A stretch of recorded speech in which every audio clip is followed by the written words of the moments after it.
Vidal, on voit bien que la toxicologie des médicaments se porte généralement sur le foie. C'est-à-dire que c'est le premier organe qui trinque. Voilà. Et donc, dans ce 4e point que je donne sur 5, c'est vous dire simplement, mesdames et messieurs, que quand vous prenez un médicament, évidemment, il est important que vous compreniez que si ce médicament est pris à jeun, le foie va prendre ça de plein fouet. Donc, d'une façon générale, il faut prendre les médicaments au moment des repas, et notamment pour les feralgan, et notamment pour le paracétamol, qui est un médicament qui est pris par certaines ou par certains comme des bonbons. Eh bien, le paracétamol, mesdames et messieurs, peut vous provoquer une insuffisance hépatique foudroyante, définitive, qui va nécessiter une greffe de foie. Donc, le paracétamol, c'est jamais entre les repas, c'est obligatoirement pendant les repas. D'accord. C'est une faute majeure des médecins. Oui, mais quand on a mal à la tête. Eh bien, on mange avec. On prend le paracétamol et en même temps on mange. Oui, mais si vous dites qu'il faut pas manger entre les repas. Si on a mal à la tête entre les repas, qu'est-ce qu'on fait ? On mange une pomme, on mange un yaourt, on mange un fromage blanc.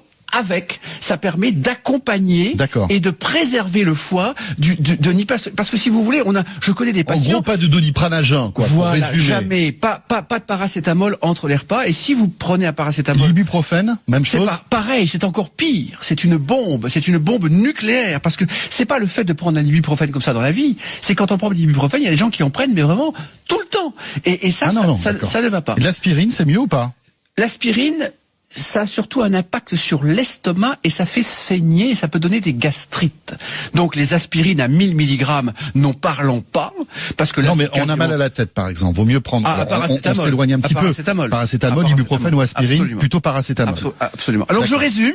Évidemment, boire de l'eau. Évidemment, laisser reposer le foie entre les repas. Évidemment, diminuer les sucres trop rapides et plutôt que du riz, prendre des pâtes, par exemple. Plutôt que du pain blanc sans aucune qualité, prendre du pain complet. C'est évidemment du gras, c'est de l'huile d'olive, c'est du poisson, c'est éviter un excès de fromage ou un excès de beurre, mais tout en mangeant du fromage et du beurre. C'est évidemment, comme je vous le dis, ne pas prendre trop de médicaments, car au-delà de 4 médicaments, les transporteurs sanguins, dont le foie est un activateur, ne peut plus transporter les médicaments. Donc, sur 10 médicaments, le foie va en transporter que 4. Donc, de toute façon, il y a déjà 6 médicaments à jeter. Et le foie doit les métaboliser pour les ramener au rein. Et quand un foie ne fonctionne pas, c'est une insuffisance rénale.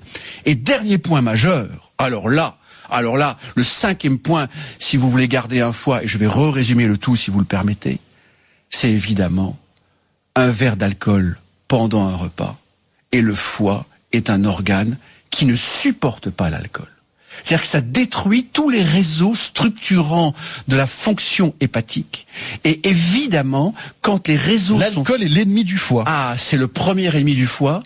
Le deuxième ennemi du foie, et là je vais le dire maintenant, c'est l'hyperstress, c'est la fatigue, et j'en parlerai pas aujourd'hui, j'en parlerai dans une prochaine émission sur le stress, mais concrètement, l'alcool plus le stress, plus le tabac, plus manger entre les repas, fait que le foie ne va pas résister un siècle. C'est-à-dire qu'un foie, c'est fait pour un humain qui peut vivre 3 siècles, sans aucun problème.